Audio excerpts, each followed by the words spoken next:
I spent literally most of my life thinking that I was completely stupid. I felt like everybody else just kind of got it. So I always felt lonely, angry. I struggled quite badly with really severe anger issues. As soon as I saw him and as soon as he was born, something changed in me and it was like, I need to do something. I need to be something better for him. I'm not obsessed with branding, I'm obsessed with how branding changes you. You don't have to be an extrovert and you don't have to be this like big, confident persona character in order to lead. Being on video was the most terrifying thing that I could ever even dream of doing. You can do it. And even if I fail, look what I've learned. And if I can do it and it's terrifying, then so can you. I still don't see ADHD as a superpower. I see it as something which has hindered me my entire life. Music has genuinely saved my life on many an occasion. I'm Anna Brand and I'm on the Nurture Your Zest podcast. Hi and welcome to Nurture Your Zest. I'm your host, Ashleigh King, and I will bring you a wealth of interesting people with fascinating ideas across the tech industries, the creative industries, and also uplifting stories of courage and hope. We all go through prickly situations in life. I believe that through courage, creativity, and curiosity, you can find inspiration to nurture your zest. That thing that gets you up and out of bed every morning, the thing that lifts you up and lights up your day. So join me in the studio and let's see who we have in the hot seat today. Hello and welcome to Nurture Your Zest. Today I'm with the fantastic Anna Brand from Be With Anna. So how are you, Anna? I'm very good. I'm quite excited to be here. I'm excited to have you here. And what I love about you is you're such a creative spark. And as another fellow creative, it's just really nice to go on an adventure and chat about all things with you. So thank you so much for coming in. So what do people need to know about you? Well, without going and boring you with my background, I am very excited about helping founders to actually get the confidence to start leading rather than just running a business, leading the brand with clarity, confidence, to actually show up, stand for something, be able to articulate what it is that you do in a way that fits you and in a way that people will actually get immediately. So that sounds really cool. So the first thing that pops in my head is, has that been a journey for you, figuring out that you want to help founders and it needs to be leading their brand? Is that kind of a result of you doing lots of thoughts and thinking about who you want to help as a business, but also what you're here to do? 100%. I've literally brought this because my own brand has evolved, as it obviously does. And I am literally in the process of rewriting and recommunicating my own business and brand and how I help and why it matters and who I help, because it all changes. Because it changes with not just the way that your business will change over the years and how the climate changes, but it's how you change. It's how I was a different age then. I have different experiences now. I'm better at certain things. I've learned other things. I know now what the things that I'm really, really good at, and I'm happy to own it for the first time. And even though it's taken me, I've just turned 48. 48? 48. Wow. So I'm literally, that's why I'm carrying this around with me. I've scribbled notes just as I pulled up here as well, because I'm reframing it all. So whereas before I would say I help businesses with clarity, confidence, and visibility, it's true. But also what I'm finding that I'm actually doing now is helping founders experience themselves as capable, be able to articulate, and often that's for the first time. Even though they've been founders for many, many years, they've just been running a business. And instead, it's helping them with the ability, actually, the confidence, the clarity and visibility to be able to own it, stand for something, and trust yourself enough and to have the confidence in yourself to actually say it and own it. So it sounds like from what you're saying, you've been leading your own show and running your own show for quite some time. Is there a sense of an awakening for you? As in, it sounds like when you're wanting to help people now, you're almost wanting to awaken them to their own gifts or their skills, or you mentioned leading, so you want them to lead differently. Mm-hmm. So would you say there's been an awakening for you, or a shift in you that's made you go, wow, I've got a different purpose than what I ever thought before? Yeah. And so not people who know me well know. So I spent literally most of my life thinking that I was completely stupid, had nothing about me in a way that I felt like everybody else just kind of got it. Everybody else seemed happy, confident, had something about them that were either really academically clever or funny or confident or something. Everybody seemed to love school and then love college and then love uni. I hated all of them. And it was almost like everything kind of, what's the word? Everything reinforced that. School reinforced it, work reinforced it, life reinforced it in a way. So this sense of not being able to belong or have the Yeah. same experience that everyone else was having. Exactly. So I always felt lonely, angry. I struggled quite badly with really severe anger issues, which apparently is down to my ADHD. I don't know, but struggled with that all of my life, literally. And then the thing that changed me, the first thing was having my son, Damien, at 28. As soon as he was born, because I went from job to job, I didn't last in anything. And as soon as I saw him and as soon as he was born, something changed in me. And it was like, I need to do something. I need to be something better for him. And then the next thing was, so straight away I was like, I'm going to start a business. I went back to uni as a mature student. So I would have been 30. He was born when I was 28. So it would have been about 30 because I couldn't get straight into university. So I had to wait a year. So I thought, well, I'll go and do college for a year. Even though I'd already done this, graphic design when I was young. But I did college for a year. I went back to uni. I studied graphic design for 3 years at Northumbria. And it was starting a business that was the next thing that changed me, that gave me confidence. And it's not because starting a business just all of a sudden is, it's easy and you do this thing and all of a sudden you're confident. It's not, because it's like as you know, it's like the hardest thing I've ever done. But I think because I had to actually stop hiding, I had to start doing things that were scary, putting myself in positions that I would never have done before, which I would have always avoided, terrified of just failing, so I would just avoid everything. And stepping out my comfort zone and having to make decisions and stick to them and trust myself. And it just changed my life.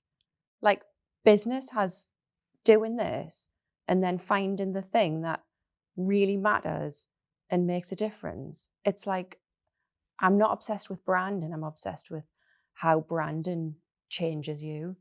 When I was listening to you, it really made me smile because I interview lots of people on the show, but you are exactly my ideal guest, but also ideal listener. So let me explain what I mean. When I started Nurture Your Zest, it was because when I had been 25, I had felt lost, I had felt lonely, and I had looked on my Instagram and looked at people on social media and thought, what are they getting that I'm not? Like, what am I missing? Everyone else has got this key to life and success, and I'm just here stuck in this job that I don't like. And I'm here late because I'm trying to mask and make everyone think I'm so good at what I'm doing. And I just was really, really stuck. And so when I started Nurture Your Zest, it was about how I believe that courage, creativity, and curiosity can help you to unlock yourself and find inspiration to nurture your zest. And so when I thought about my ideal listeners or my ideal guests, they would be people who were so creative, but who were stuck, who were lonely, and who were thinking, what is it about me that I'm just not getting? So hearing you share your story actually really makes me smile because you are my ideal guest. So thank you so much for coming on the show. I'm listening to that story you just shared, and I'm thinking so much about the courage to go back to university at 30 when you have a tiny, 1 or 2 year old, and you're just trying to navigate so many changes. How did you do that? What was your kind of were you working as well as doing uni? How did you support yourself? What was that like for you? So I was on an absolute mission at that point. So I mean, I'd left my husband at the time, and I had a 1-year-old. So I was living on my own with a 1-year-old and 2 German shepherds. Oh my Lord. Yeah, and I was just like, I have to do this. I always had something that I knew that I wanted to do. All through school, I always knew I was going to do art and design. I knew I was going to go to college and do that. Then I knew I was going to go to uni and do that. I never had that, what am I going to do thing. But then everything just went upside down and I never got back to it. And I just went job to job to job, floating around the planet, not really doing anything in particular, anything useful. And when I went back to uni, I was there for a purpose, though. I wasn't just there to mess about. I was like, I need to do this. And I felt like everybody else was just sort of messing about and enjoying themselves. And I was like, I'm not here to make friends. I'm here to get a degree and crack on. And I feel like we could have done that degree in about a year and a half, rather than 3 years. Yeah, and that can be the case actually with some programs and courses. It's not set up for mature students. No, at all. I hear you. When I decided to do my master's in business admin and MBA, I did it in a year and it was the hardest thing I've ever done. It was so intense. But I will say that 1 year focus, where some places do 2 years, was just so helpful because you just had to get through it. And it was like you were in this intense melting pot for a year where you just, everything went upside down. So you go in thinking you know yourself and you know who you are. I was so confident going in, and I came out and I was like a nervous wreck. I was thinking, what have I just been through? What have I just done to myself? And you could have done that over 2 years instead. Exactly. But I actually think it shook my whole life up and it gave me so much new perspectives about myself. So yeah, I do feel that being a mature student is a unique experience, and I can't imagine doing it as a mum, because I did it before becoming a mum. But interestingly, I always feel like if I'd maybe done it earlier, I might have had more kids. So actually, I'm not sure if I did my degree at the right time. Perhaps I should have waited till later. And I think everyone has their own unique adventure and journey. Yeah, exactly. And hearing what you're saying there, you said everything went upside down. So did that give you freedom and almost like permission to start again? Was there a sense of like, oh, well, everything's crazy anyway, I'm just going to embrace it? Or how were you feeling in that time? As in when I went back to uni? Yeah, and you said like you were, going through a separation and all sorts of things were going on. How did it feel when you were, not saying you were at rock bottom, but when you were in a position where your life was going through big changes? How did that feel for you? It was terrifying. It was really scary. But actually, I wouldn't have been able to do what I'm doing now if I'd done it all those years ago. I think I had to be a mature student in order to get out of it what I did and then start a business, because it's terrifying. And I think I needed like the mindset that I have now, which is again totally different now to what it was then. But I couldn't have done that when I was younger anyway. So although I whinged about everybody I remember just being like, I can't believe we've been given 3 weeks to do this. I was like, that's not real world situation. And then I'd be like, I've just travelled all the way, because I then moved to Rothbury. And then I was like, I've just travelled all the way from Rothbury. I've drove in here, then I've got the bus to come and sit in a lecture theatre and watch a documentary that I could have watched at home on YouTube. Ridiculous.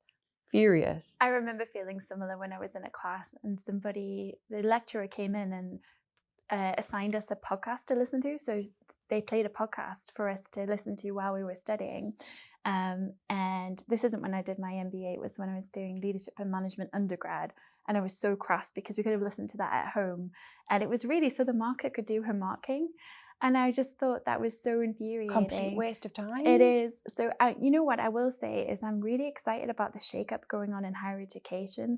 Not just higher education, but so many industries at the moment when it comes to things like AI and lots of changes and advancement, where I think industries that we always thought would matter or they still matter, but they're having to change so quickly in a different way. I'm really excited for that. But I want to bring that back to branding for a moment, because you talked about helping people to lead and lead their brand. How do you feel like, what is the advantage of having a strong personal brand now in this climate where things are changing so much? It's huge. In fact, lockdown, everybody went online and people started losing I remember there was so much talk, wasn't there, about, oh, actually, we don't need to go into an office, and actually we don't need to be with each other. We can do this online. And everybody embraced that. And we thought that's how it was going to change. And it hasn't happened. It's gone full circle again, hasn't it? People are wanting to be around each other and they're wanting more human connection. It's had the opposite effect. And personal brand now is bigger than it's ever been before.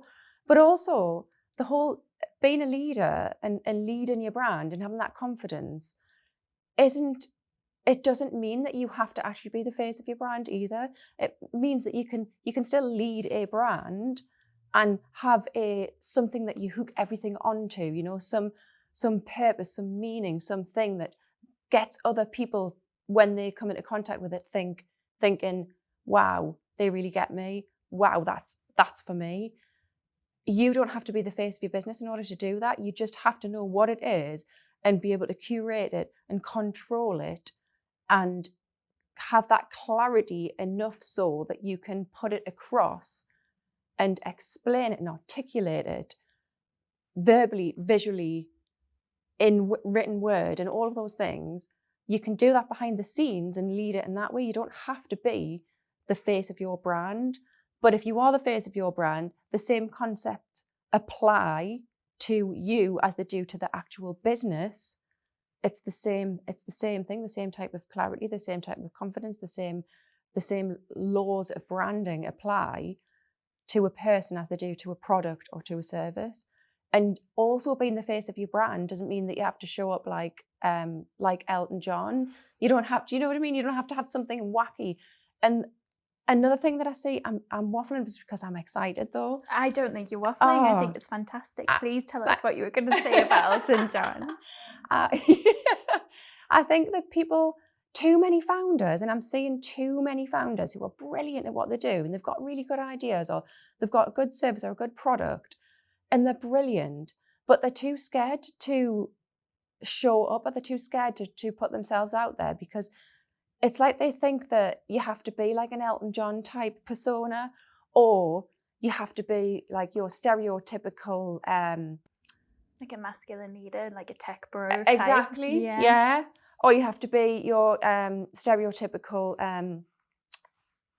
Instagram woman who like looks perfect, sounds perfect, articulates brilliantly, is really confident.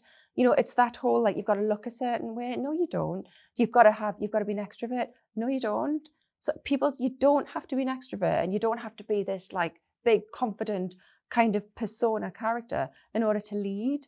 You just have to have that clarity, that thing, that ability to be able to explain what you do and have the trust in yourself to talk about it and believe that it's valuable. And you know that it's valuable because you have that feedback from people that you've already worked with.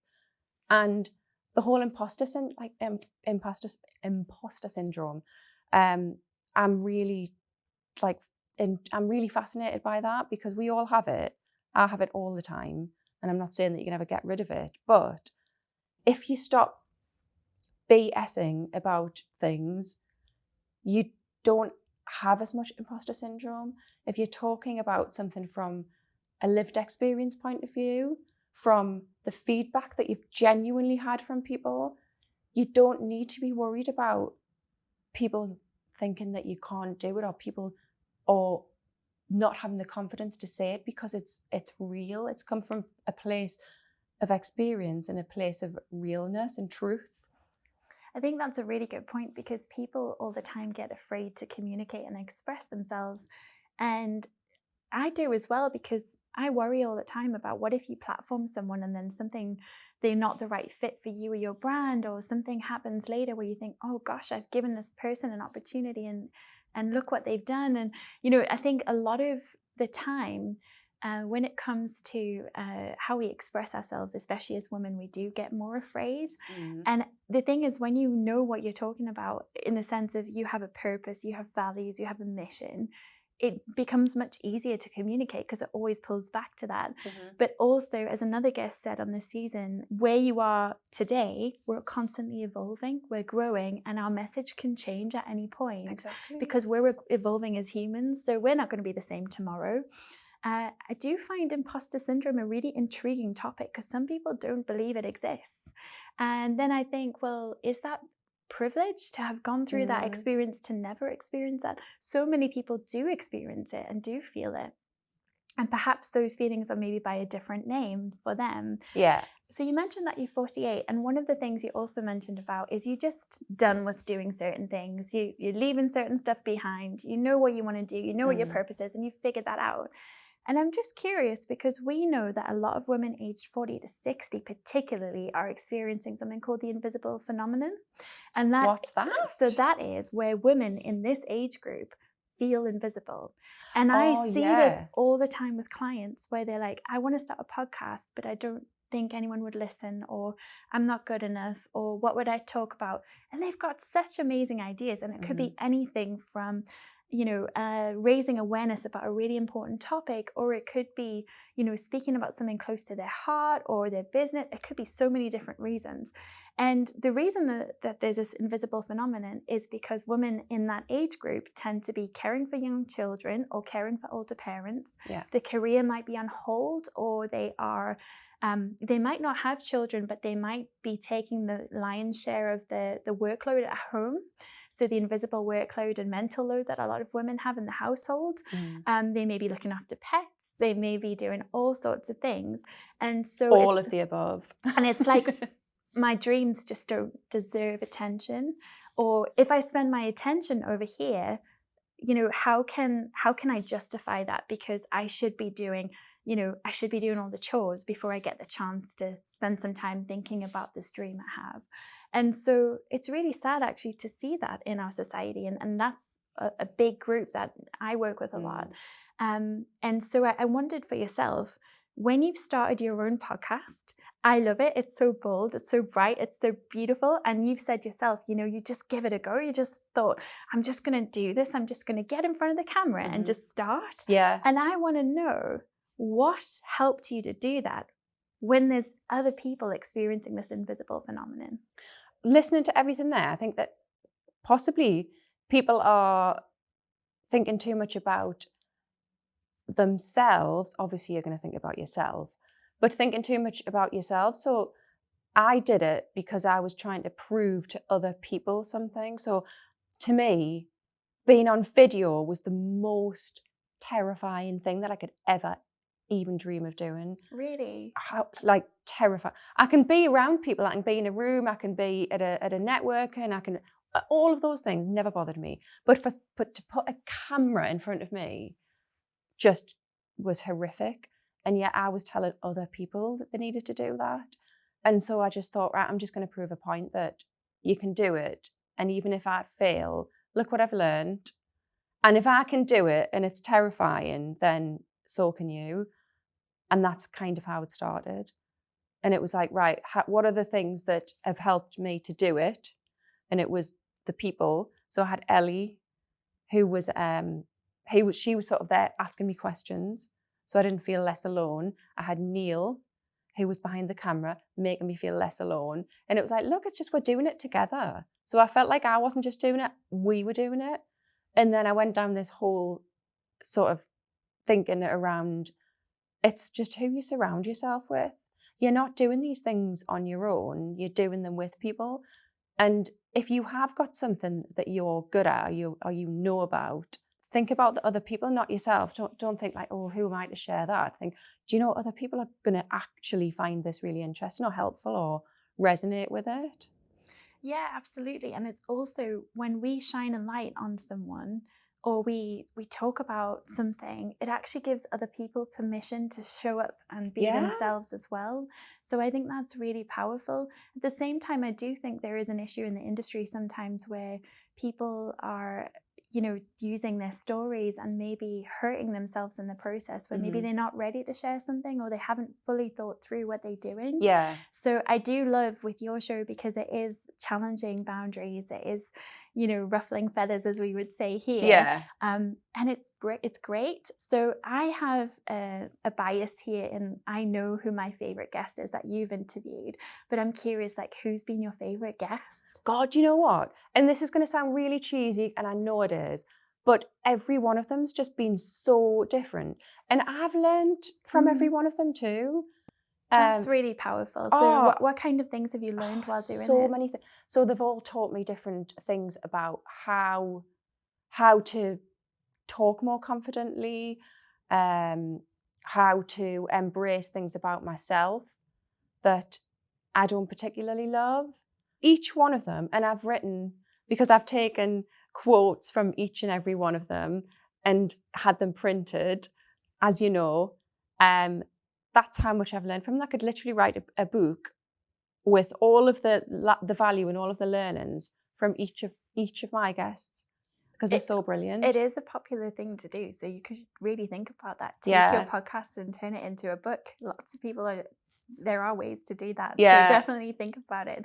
My favorite guest you interviewed was actually Lucy. Lucy she's Batley. Brilliant, isn't she? I love her, and she just, when I think of her, I just think of mischief. But you know, she's given me some really solid advice over the years, and what I love about her is when I met her while networking, I think sometimes when you meet people, and especially when they're leaders, and you know, she's very involved with Newcastle University Business School, of which I'm an alumna, and she's never made me feel, you know, like I'm small or I'm starting out, she's always made me feel really like seen and uplifted, but also given me really like straight advice. Good. I like straight advice. I think that as well. Yeah. And I think having people that can just give your head a bit of a wobble at times, you know, where you're just like, oh, wow, that was just incredible. And she's just so much fun. Yeah. So I love that episode. I think the other thing though about showing up, like if you look at the difference between your videos and my podcast videos, that how they're completely different, but it's learning and trying out and understanding how you feel more comfortable talking. So some people, like I think it was in my second one where I was thinking what I'd learned, second or third one, I was talking about the things that I'd learned from so far after just doing a couple of, and one of them was holding, so I had a pen in my hand and I said, I've just realized that I like to hold something that makes me feel more comfortable. And then the other thing was, I've realized I don't like to have notes with me. Some people need to have pre-written questions. They need to know exactly what. I'm more conversational. I like it to be organic. I like to be able to laugh, take the mick, all of those things. They make me feel more comfortable, and therefore it's going to be more natural and feel better. Other people, it's just entirely different. But you don't know until you start, and you have to just start. You do, and I think that's exactly it. So for anyone listening who wants to start a podcast, just start. I think is a really good one. But I also think there's an important point about comparison, because we started this podcast in 2019 and it was audio only and it was in a studio, but then the pandemic happened. And what I would say is, while lockdown was happening, I actually learned how to do a lot of stuff myself and realized I didn't need a professional studio. And actually that was when I started to do live streams using things like StreamYard or other tools. And I started to add video elements, but I would do a lot of things myself, but I would still outsource the editing. So what I'm saying is, along the way, you figure out the bits you like, the bits you don't. But I think for anyone starting a podcast, the main thing is just to give it a go and try, because looking back, I didn't need that professional studio. But also when I look back at my first episodes, I am so corporate. My background was That's working so in higher funny. education and press And as well. isn't it mental because you're the most uncorporate Yeah, person ever? but it's funny because now I feel empowered to just be myself Yeah. and hold space for other people so they can be themselves. But yeah, so in terms of comparison, there's always journeys and learning. Yeah. And actually, if I look back, I think video is brilliant and it helps you reach different audiences. But sometimes I wonder if I should have stayed audio because it's so much quicker to do. Oh no, because we have to see this, look. Like you can't hide that. Well, yeah, I mean, it's a lot of fun. So, and it sounds like you're having a lot of fun too. I'm loving So it. what else are you doing at the moment that's really fun? I know you love the outdoors, and have you still got 2 German Shepherds? One. So they were Aw. my other German Shepherds. Okay. And then I hadn't had dogs for years and years and years. And then Max is he just turned 1 on Valentine's Day. Oh, that's so sweet. And he's complete like needy attention seeker, follows me around everywhere, and he's just big. He's big now, big German Shepherd, but he's absolutely lush. I love him. Absolutely. So is there something special that you like about that particular breed? Yeah, they're just completely loyal and so insanely intelligent. Yeah. Even just the way he looks at me, and every time when I speak to him and his head's tilting from side to side because he's really like listening, and I've only got to teach him something once and he knows it. In fact, he plays me like a fiddle. Does he? He's insanely clever, and I just Aw. love that about German Shepherds. They're brilliant. Oh, lovely. I love that loyalty that you're talking about. Yeah. I want to ask you, Anna, when you've mentioned how, you refuse to do this or that, or you're leaving certain things, certain labels or barriers behind. I love that. I want to know, do you ever have days where you feel like, I could do that yesterday, but I can't do that today? Or, you had this clarity, but then other times you think, oh gosh, I'm feeling like I'm having a bit of a wobble or I'm a bit stuck. How do you get over those? So I did used to have that, but I don't now because of the fact that I've worked through it myself. I know exactly what it is. I've been able to, I can articulate it. I can say exactly why it matters, who I'm for. And once you have that kind of clarity, there's at least one thing in your life that you're not going complete tangent on. And that is the only thing in my life that I don't go tangent on. I'm trying not to do that now. In fact, just like, Yeah, no, I totally get that. And I'm curious actually about your ADHD diagnosis, because I wonder, you're talking a lot about clarity, but would you say that when you got that diagnosis, it gave you an additional piece of information, like a piece of the puzzle to understand things differently? Possibly. I don't really talk about it because I feel like getting it I don't know if it has helped me or not. Because I still don't see ADHD as a superpower. I see it as something which has hindered me my entire life. It's the reason that I've not been able to learn in school and in college and in uni. It's the reason that whenever we've had a lecture, everyone else has gone away with, or they can sit and type. That like blows my mind how people can listen to something and type at the same time, or even listen to it and write it down. I can't. I'm just listening, full stop. And because all I'm doing is listening, as soon as that's finished, well, now, unless I go and watch it over and over again, how am I supposed to take that in and learn it and absorb it? And I've just not been able to. And I just thought that I was just the stupid one. So yeah, I mean, when I got my diagnosis, it felt like the biggest secret I'd ever kept from myself. And I also so resonate with you about academic achievements and things like that, and feeling like, what am I just not getting? And I wonder if you resonate with the idea that there's a sense of like, oh, thank goodness, there's actually some kind of explanation. But I also want to say, I think there is a lot of there's a lot of disputes or debate about whether it's a superpower or whether it's helpful or not. And I actually think it's down to each person and what they go through and what they think. For some people, they find it so empowering to use those terms. I would say for me, as I'm evolving into my diagnosis, maybe, it's like 6 years on now. I was diagnosed in 2020. I think the more labels I have, the more I think I'm so sick of these labels and Yeah. I just want to take them off. And Yeah. these stickers, like, are they helpful? I just want to be Ash as Ash, you know? Exactly. Yeah. And I think as well, we can almost start to over-identify with our labels as well. So it's really interesting hearing about your journey. And I just want to ask, you know, what else would you love people to know about you? In a business sense or Any sense. So like, for instance, I love your Vivienne Westwood earrings. Thank Are you a you. fashionista? Do you like fashion? I like to, well, yeah, I do I like things that are just like a little bit funky or like a little bit edgy, a little bit different. But I'm definitely not colourful. Every time I say you, I always think, oh, I'm just not colourful enough, because I look at you and it makes me like feel uplifted. Oh, well, that's interesting, because I always try and tailor my clothes to each person. And when I was thinking, what can I wear today? I was like, oh my gosh, it's Anna. She's creative. I need to wear something really colourful and creative. And so I went for yellow, because to me, that was like, you're such a bold kind of out there. I'm just going to, you know, stand up for myself and just kind of help share ideas and messages. So yeah, it's interesting. We're all so different as well. Exactly. We are. Everyone should just, like, I know that's such a cliche thing to say, everyone should own it, but I just genuinely think everyone should just own it, because the way that you are, you're like that for a reason. You're built like that for a reason. You're made like that for a reason.